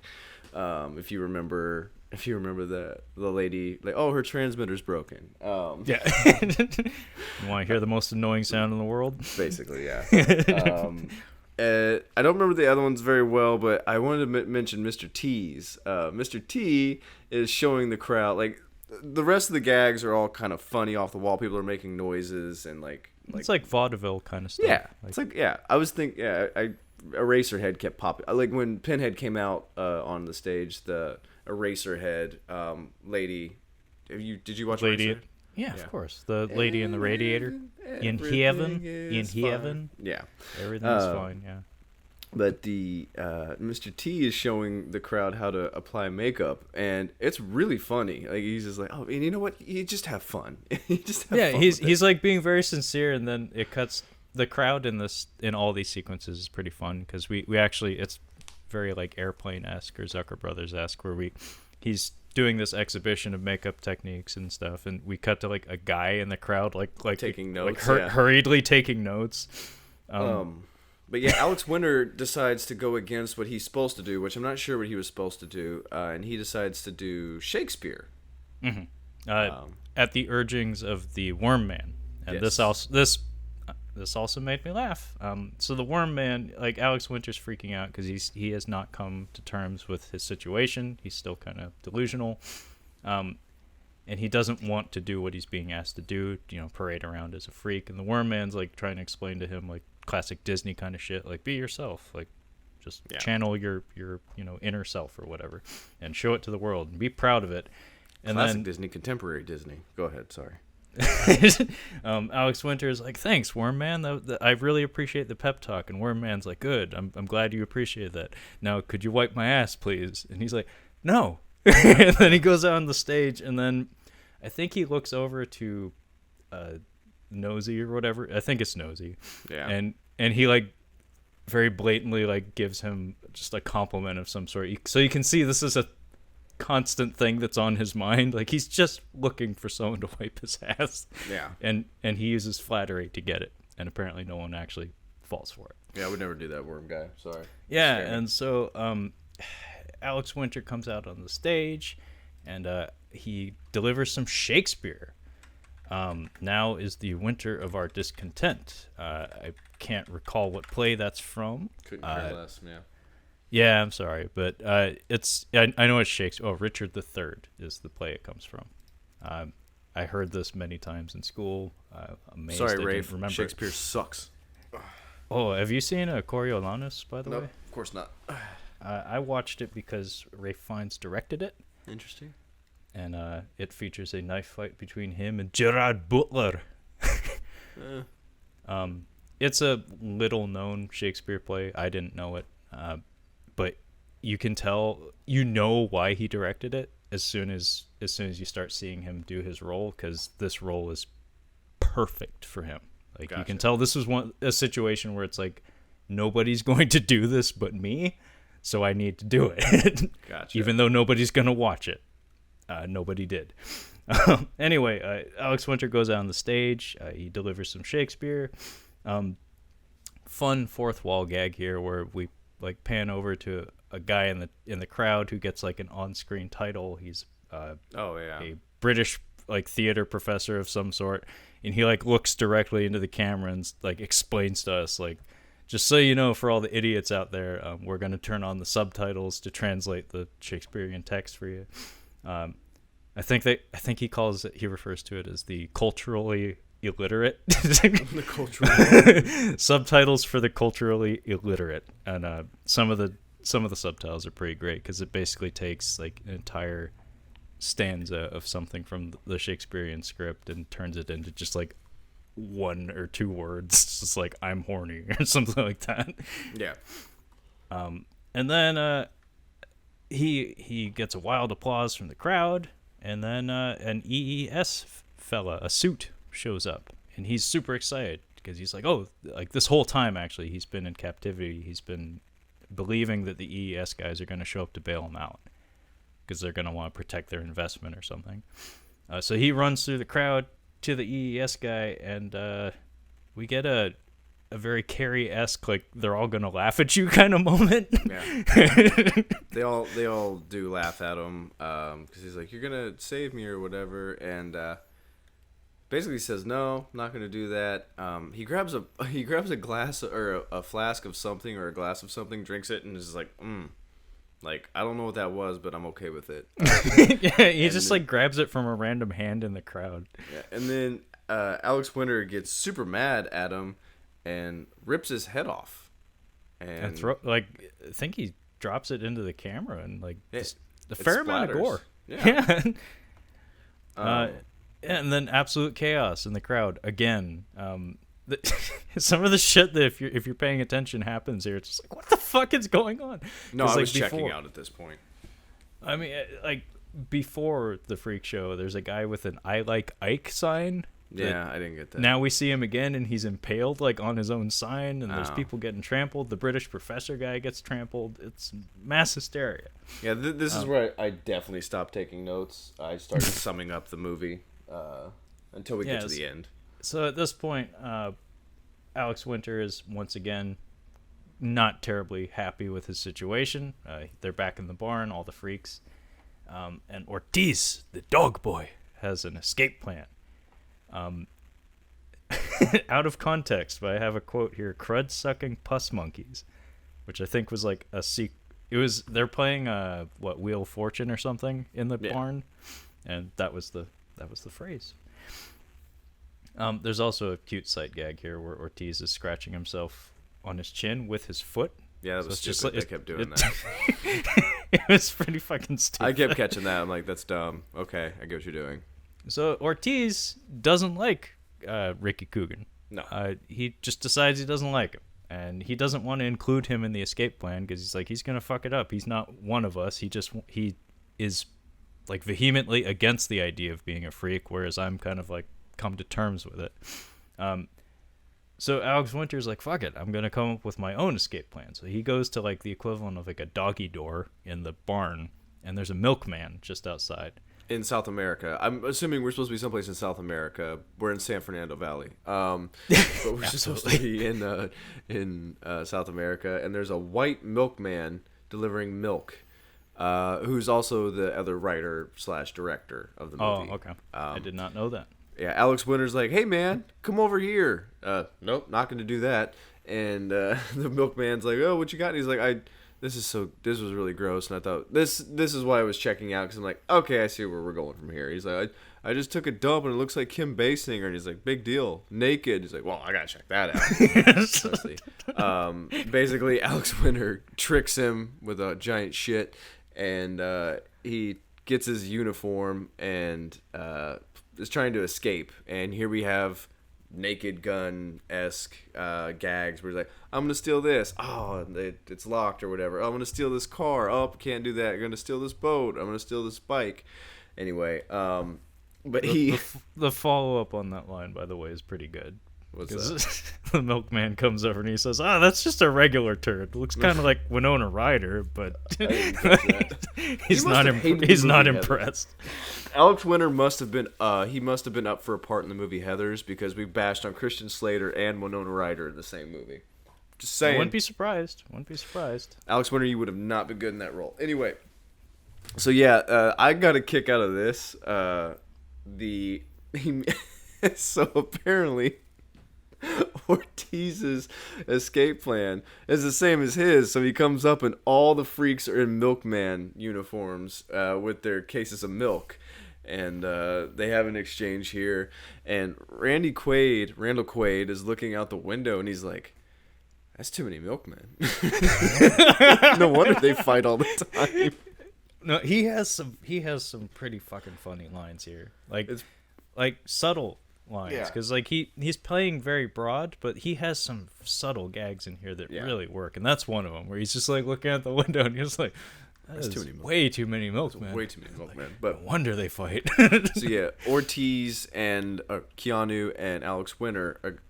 Ortiz pulls out a switchblade, and Alex Winter pulls out his raptor claw, basically, and they're gonna have a knife fight here. And the wolf, Keanu's distracted by a squirrel, and he basically takes off running. And then we learn, we forgot about the eyeballs. Yeah, the Rastafari. Again, like I'm gonna try to get back into this, and then the big head we were talking about. Apparently, the two eyeballs in there are two Rasta security teams. It's two eyeballs, anatomically correct. Like it was, or not anatomically correct. That's not the word. It looks like two eyeballs were pulled out of somebody's skull. Not as gross though. And they're about 3 feet tall and absolutely hideous. Yeah. Some of the details here, and I don't know if it was animatronic or like a puppet from the inside, but the pupil, and the iris on these things, it's like pulsating and like it's hideous. It's pretty gross. It's absolutely hideous. Yeah. So yeah, they have guns. They got guns, and they sound like chipmunks put through a Rasta record. Yeah, I was not happy about it, but they chase him off with machine guns. Yeah, so Ortiz exits the film for a while. Yeah. And then I believe he gets Alex Winter gets captured at this point, and he and Randy Quaid have a conversation. And there's a couple of gags here. They're pretty fun. There's a reference to Jake and the Fat Man. It was a TV show. Not sure if you remember it, but anyway, the takeaway from this scene, though, is that Ricky is clued in on some more details about the Laughing Man here. But I did like that gag where all the freaks are dressed as the Milkman. It's like, oh wow, what a coincidence! We're somehow stealing each other's plans here. It was funny. Yeah. Because you were not expecting that. Yeah, you really were not expecting that. But I believe we end up back in the barn again. Yeah, and we're coming up with our new plan, I do believe. Yeah, we got a new plan, and at this point, we need a power ballad. It's like montage. It's a montage of sorts of everybody like getting their shit together and like working out and like digging tunnels and stuff. The music's bitching in this movie. I'm sorry. The music is fun. Like it's a lot of the songs are really great. The soundtrack though, like the score, really, really, really wants to be Beetlejuice. Like it does. I noticed that. Really, there's one specific spot. I'm like, that's Beetlejuice. Like I think they pulled it from Beetlejuice at one point. There's a couple like piano moments where it's like very deep, like dun dun dun dun. Dun, dun, dun, dun. It's like, yeah, that's Danny Elfman. Like, yeah, I mean, it wasn't Danny Elfman, but it really, really, really wanted to. Do what he does. But I believe the plan here is to sneak into the laboratory where the freak juice is stored, and tweak the formula, because the plan at this point, and Randy Quaid told Alex Winter this, that he's going to complete his transformation into a freak, and then because the crowd liked when he killed that EES guy, he's going to have him kill all the other freaks on the stage at the next show. So now there's a ticking clock here where it's like, oh shit, we got to do something about that. So the plan is to tweak the formula of the Zygrot 24 or whatever to make him like a controllable or like friendly freak as opposed to like a crazed monster freak. So Worm Man is very important to this plan because they have to dig underground. So we get this really kind of cool shot from the side. It's like it looks like an ant farm almost. Mm-hmm. And so we see Alex Winter and Stinky and Julie and the worm guy, and they're all like crawling in a tunnel underground, and then above ground the Toad Man is sitting under a tree, and we get this random moment where he flicks out his tongue and eats a giant bird, like a giant fucking bird. Yeah. And it's this really weird morphing effect that I'm guessing it's the same effect they used for when he ate the rabbit. But like watching this bird that's like 3 times his size just get sucked into his mouth just looks really weird and disturbing. Yeah. So anyway, we do get to the laboratory, But before we do, there's like a random slideshow underground. That made no sense whatsoever. I'm not sure if it's a reference to something else, but It Stinky points out that his bar mitzvah photos are being screened underground. Apparently, it's really weird. I didn't know what to do with that. Yeah. Anyway, we go in there and we succeed in our plan, I believe. But there's a funny gag here where when they're in the laboratory, so when they're tweaking the machine, Alex Winter accidentally like tips a styrofoam cup. So you need to remember here that when he turns on the machine, it's incredibly noisy, and he actually has to like do some tooling around with the machine to make it quiet. And then we cut back to Randy Quaid, and he's just like sitting in his house and doesn't hear a damn thing. And then as they're trying to leave, though, Alex Winter like knocks a styrofoam cup off of the desk, and it hits the ground. And then we cut back to Randy Quaid, and he like whips his head around. And again, I laughed at this, where he just like in 100% serious mode, he's just like, styrofoam cup. like just his delivery was pretty fucking funny. I can't quite explain it, but very cartoonish. And then actually, like, another thing that made me laugh is so the tension's up now because he heard the cup fall, and we're trying to escape before he gets to the laboratory. And when he's at the door, he's trying to open the door, and he mumbles to himself, "Damn buttered popcorn." It's like his fingers are greasy and he can't turn the handle. I was like, that is very relatable. Yeah, it is very relatable. I've been there for sure. And then we get back to the barn. Did you happen to notice, like, I was kind of upset because like this movie was actually pretty good about this up until now, but there's one shot in here where Worm Man's legs are just like blatantly in the frame.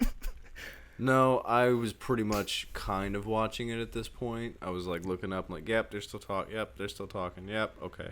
Yeah, there's not much more movie left, but No. yeah, basically what happens is I was waiting for the climax at this point. Alex Winter like escapes from a collapsing tunnel underground. He comes back into the barn, and then everybody's like, "Yay, he didn't die!"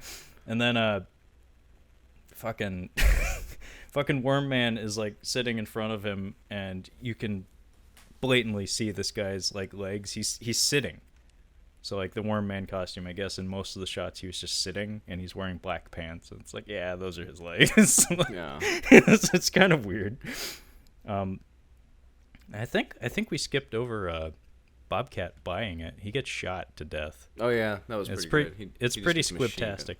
Yeah, he's like he just like breaks the sock man just breaks under the pressure. This was the scene that I showed Steph. I'm like, do you want to see? Because I was watching it on the laptop, and I'm like, do you want to see the crazy shit that I'm watching? And this was the scene, and he's like talking with his hand, basically. And she's like, "Is he just talking with his hand?" I'm like, yeah. And she's like, "What's that in the background?" I'm like, it's too much. I can't. It doesn't matter. I don't know how to explain this to you. So at this point, EES shows up because Randy Quaid is like propositioning them, like he has some business plans he wants to present to them. So they show up. There's a funny gag here where the board of old white guys is being like pulled out of a truck on like a pallet, like with a forklift. So they're zombie people. They're barely alive. And they have Stewie with them. We forgot to mention what happened to Stewie. So when Ricky establishes his psychic link with Stewie, Stewie's like, "Oh, I got to do something to save Ricky." So he starts like campaigning around town, trying to get the word out that Ricky Coogan is being held in Santa Flan by a freak show. And we get this montage of him being thrown through windows. Yeah, he's just getting drop kicked through doors with glass, basically. It's like, pretty great. Yeah. Eventually, he does get a newspaper to like print an article of some sort, but like as soon as he exits the office, EES goons pick him up and throw him in the back of a Lincoln. And so they actually have him here at Freakland, and they put him in a chicken cage. And actually, the note here I wrote was, someone had to build those fake chickens, because there's just like one shot of Stewie being terrorized by these two chickens that are like pecking at him. And instead of like doing like a Indiana Jones, like Raiders of the Lost Ark effect, where you know how they did the Cobra scene, right? No. They had like a pane of glass separating Harrison Ford from the Cobra. And in fact, if you pay attention really close, and I'm sure in like HD or 4K or whatever, this is much more obvious, but like the story goes that if you're really looking close, you can see like condensation on the glass from either the snake or Harrison Ford's breathing. Oh, okay. So it's like you could have done something like that with like a couple of chickens and a boy. But no, somebody had to build those fake chickens that were used for exactly one shot of a shitty movie. Somebody wanted to build those fake chickens. You might be right. I'm sure like somebody, like an understudy of some sort, was just like absolutely thrilled to be building fake chickens that day. We got the money. We can pay. We can do it. It's no problem. We got $13 million. We got all kinds of money to spend on this movie. It was like, oh wait, they pulled the funding? When did that happen? Yeah, I don't know what happens here. Again, I was pretty much just waiting for the climax. I knew this was all just kind of... I wanted to see the finale at this point. I'm like, I don't know what's happening now. Well, you want to skip to the finale then? I was like, something happens with the kid though when the board he escapes and we keep cutting back and forth between Stewie trying to escape and Randy Quaid is delivering a presentation to the EES guys about he wants to build Super Mega Freak World. Which is a pretty good sight gag because basically he has a little model of Freakland, and then he like pulls a sheet off of the other model, which is the exact same model, just upscaled, like twice as big. It's like, oh, okay. And he does use the phrase, "We're gonna kick Disney's dead ass." And it's like, oh, no, you're not. No, you're not. But yeah. EES has plans to use Zygro 24 for some other stuff. And then we get this really devious presentation from a guy who, I cannot recall his name or what else. Who he is. Who is this guy, Kyle? Because he's very good at this. I swear I've seen him do the exact same thing in something else. I think I want to say he's in Bill and Ted's Bogus Journey. I think he might be the general guy, if I'm not mistaken. Well, whoever this gentleman is, he's very good at this, and I swear I've seen him do it before. But basically, he delivers a presentation about how they plan to genetically engineer better workers. So, like, by giving them more limbs, they can be more productive. By taking away their bladders and their reproductive organs, will take away their urges and their needs to walk away from their desks. It's like nightmare fuel kind of stuff that, you know, in the future Gattaca world I could actually see happening at some point. And then we get a pretty cute line here where Randy Quaid asked Billy Sadler, like, where did you get this guy? He's amazing. And he's like, we lured him away from Pepsi. Yeah, we lured him away from Pepsi was good. That's pretty fucking good. But and then we cut to Alex Winter saying goodbye to all the freaks because he's like, you know, like, might be the end of all of you, not necessarily me, but if things go bad, I might end up killing y'all. So he says his goodbyes to everybody, and I was very disappointed that the Eternal Flame spoke.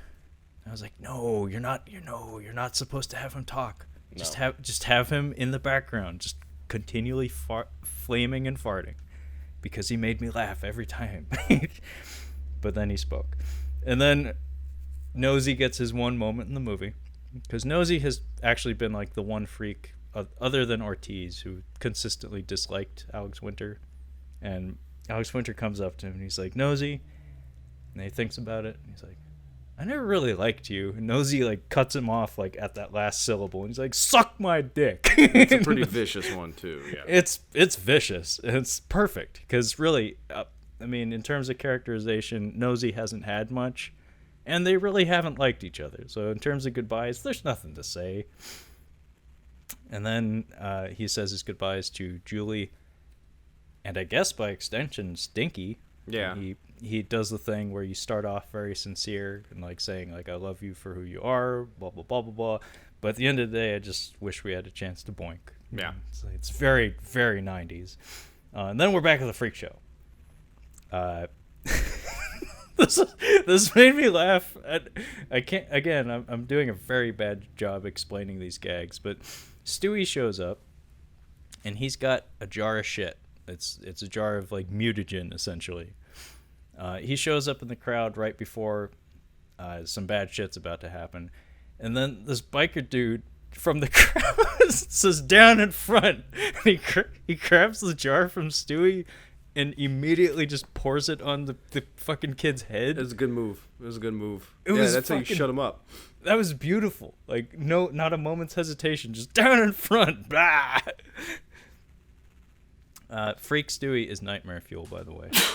Yeah. I was gonna mention if some kid has something in his hand and he's annoying you, do whatever you can to destroy that thing, whatever it is.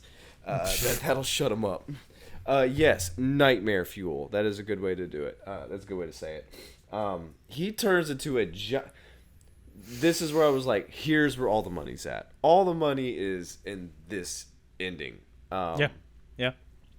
He turns into a brain dead-esque nightmare.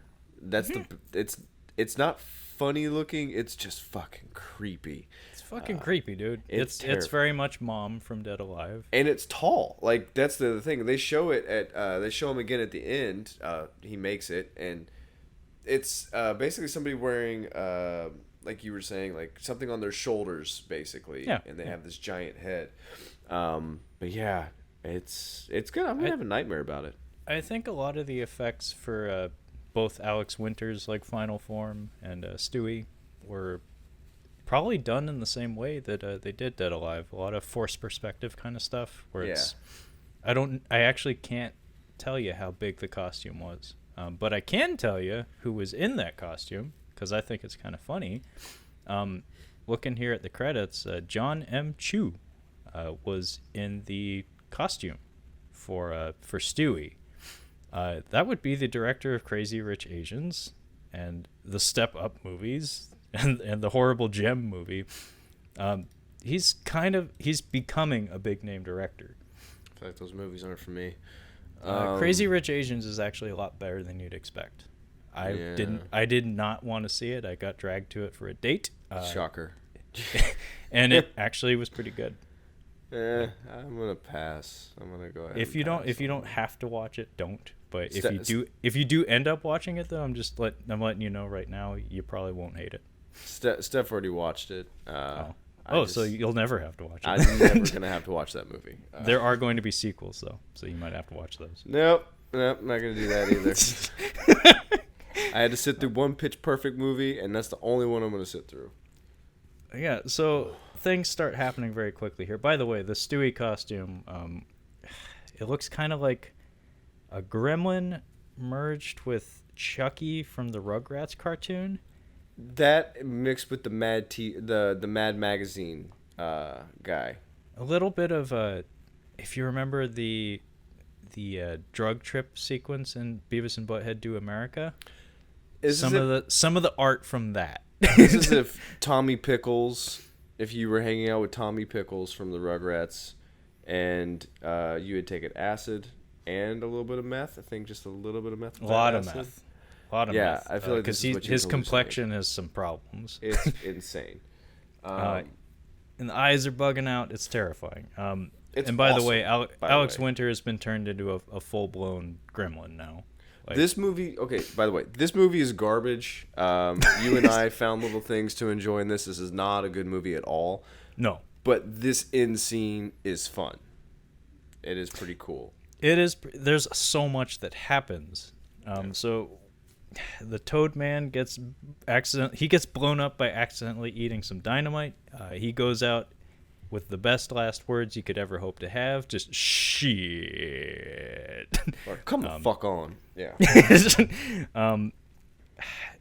Alex Winters and Stewie, now they're both giant freaks. They have a bit of a pro wrestling match, complete with like appealing to the crowd and stuff.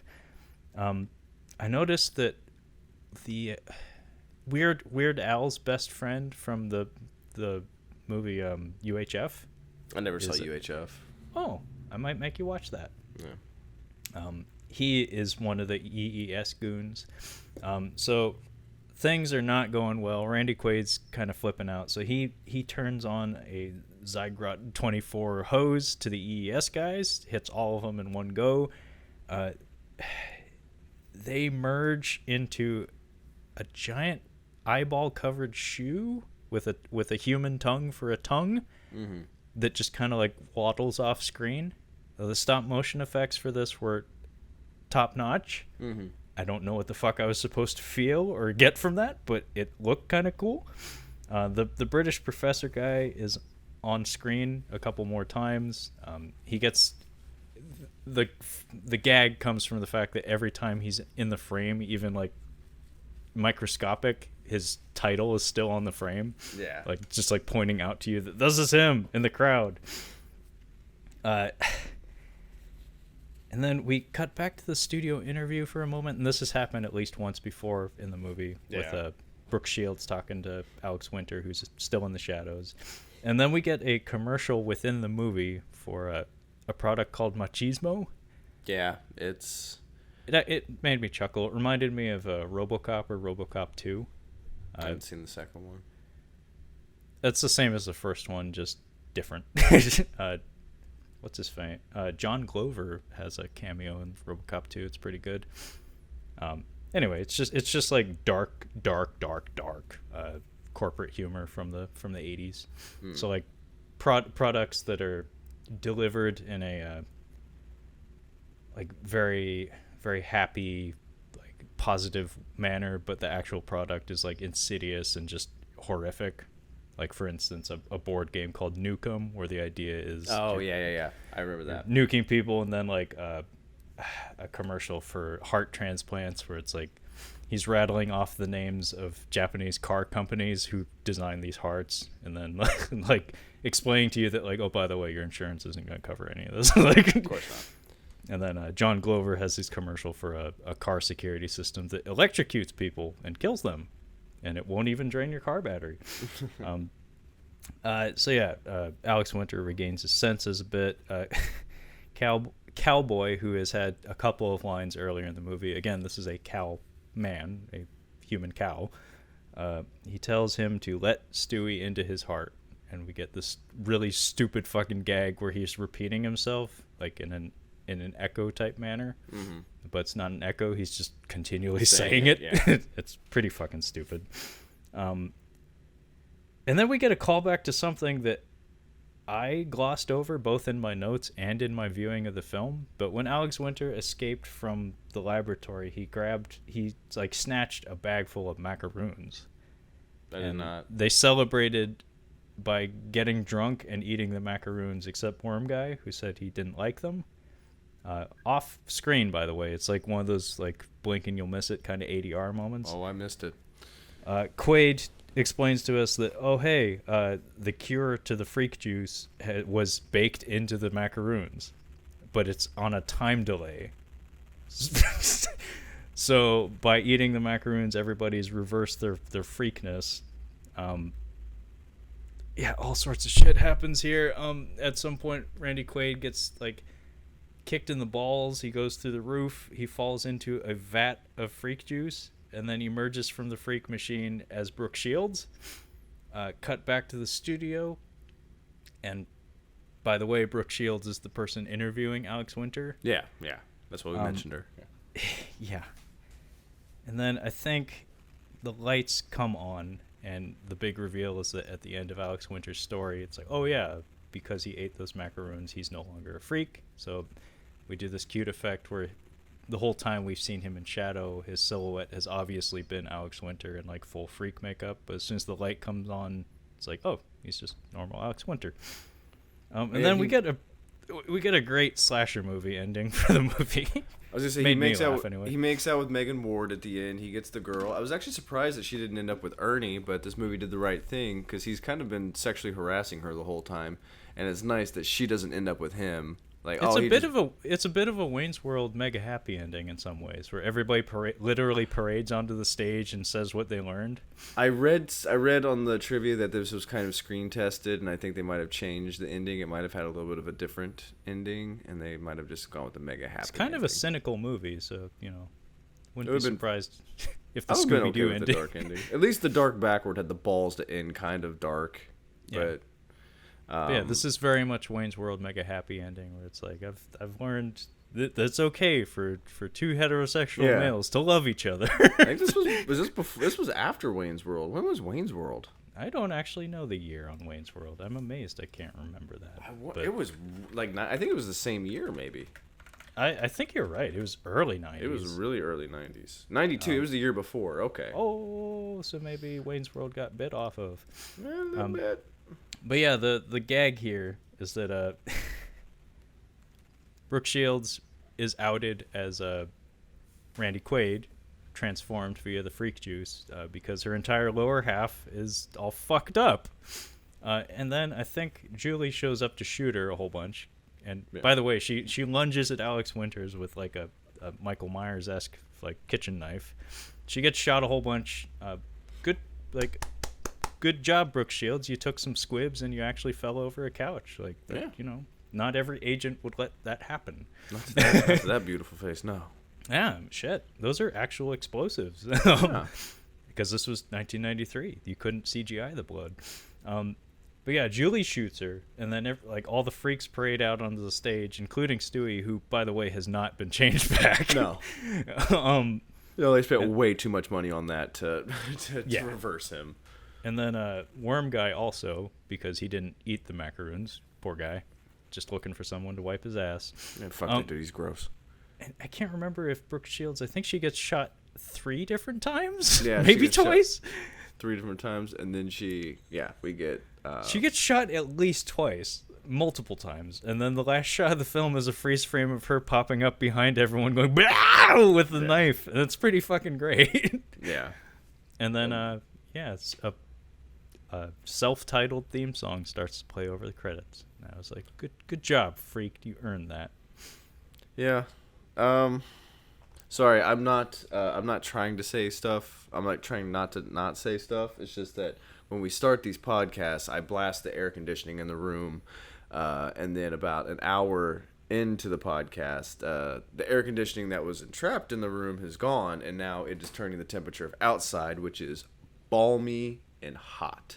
So it is. I'm cooking in here right now. You're not a happy camper. No, it's not that. It's just like it's getting hot, so I'm like, man, I'm really fucking sleepy. Why am I so sleepy? Am I losing blood or something? Like, oh no, it's 100 degrees in here. These days, we're gonna get the sound of your head collapsing on the keyboard on the mic. It's like, never mind, folks. I guess it's a solo show for now. He's dead. Yeah, it definitely had some cool stuff. I kind of just checked out at the end of the movie because I just was like, oh, the design, like the. Whatever that little shit's name is. What's his name? Stewie? Stewie. I was just trying to watch him in the Alex Winter when he's full blown ogre looking. I was just trying to check them out. I'm like, this is kind of cool. I wasn't really paying attention to much else. It is a little soggy in the midsection, to be honest. Like it's repetitive because like it's basically just a escape caper where they keep failing and then get put back in the barn, and then the running gag of them doing like TV game show stuff to pass the time was, I mean, it's from an entirely from an entirely different time period. So like you, at least the Hollywood, that made sense. Hollywood Squares thing, at least that's like relevant to you because you actually remember the show. I never watched it. So it was just like, oh, okay. I'd say about 2/5 of the jokes land. Surprisingly, I was surprised that many landed. I was expecting me too. Not a lot. I was expecting this to be awful. This was much better than I thought it was going to be, but it was still hard to pay attention to after a little while.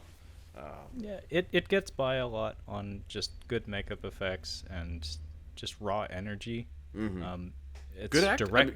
I'm sorry. It's directionless energy and the acting actually, like Randy Quaid. Everybody shows up. I did a really bad job of explaining some of the gags in this movie. Really did have to be there, but some of the timing, and again, so much of comedy is just timing. Is everybody showed up to play, and the ratio isn't great. Like the batting average for this movie isn't the best, but that's how the game's played. If you smoke pot, this is a good one to smoke some pot too. I think it could be a lot more fun. This is like, I could see this on Adult Swim almost. Like, just the gags are just so, how would you say, like cartoonish, like you were saying, like a lot. It's just like it's like watching a real life cartoon, more or less. Well, funny you should mention that. I looked up some of the credits for the folks who made this film, and the main guy, the main director, Tom Stern. I believe he actually did go on to do Adult Swim shows. Fascinating. Yeah, imagine that. The Andy Milonakis show. Oh God. Yeah, I know. Oh. There's actually a Netflix series, I think, called The Toys That Made Us that he directed. And then I think he did something, Saul and the Mole People or something. But yeah, like apparently with the exception of Alex Winter, who I think actually does some documentary work these days, but the other two folks that co-wrote and co-directed this film are working professionals, and I think they did have a tenure on Adult Swim programming. He did some The Man Show, Jimmy Kimmel Live, Crank Yankers. He's done some stuff with Marilyn Manson. It looks like he's done some Marilyn Manson. Oh, he did Dope Hat. Wow. Is that a good one? Yeah, that's actually, I'm going to send you that one. Dope Hat's kind of fun. It's actually a pretty decent Marilyn Manson song as well. But yeah, interesting. Red Hot Chili Peppers, there it is. Well, there was definitely a Red Hot Chili Peppers t-shirt in there, but it looks like he directed Taste the Pain, the music video for Taste the Pain. Yeah. All right. Well, thank you for joining me and catching up on Freaked. This was a funny way to start catching up on Keanu month, but I'm sorry, I've just been looking for an excuse to watch this for a really long time, and I took it. Like, yeah. So next week rather, what movie did you want to cover for Keanu? Well, I think we should go with the one that I haven't seen. I've seen 47 Ronin, which I'm gonna have you watch. So I think it's gonna be what was the other choice? I forgot what it is. Was it Chain Reaction? Chain Reaction, yes. I have seen Chain Reaction. But you don't long time ago. All I remember was that I didn't like it. Yeah. so we'll see how it goes. We'll count it. Anyway, I guess join us next week as we continue our journey into Keanu Reeves' filmography with Catching Up on Keanu month. Catching Up on Keanu. Until next time.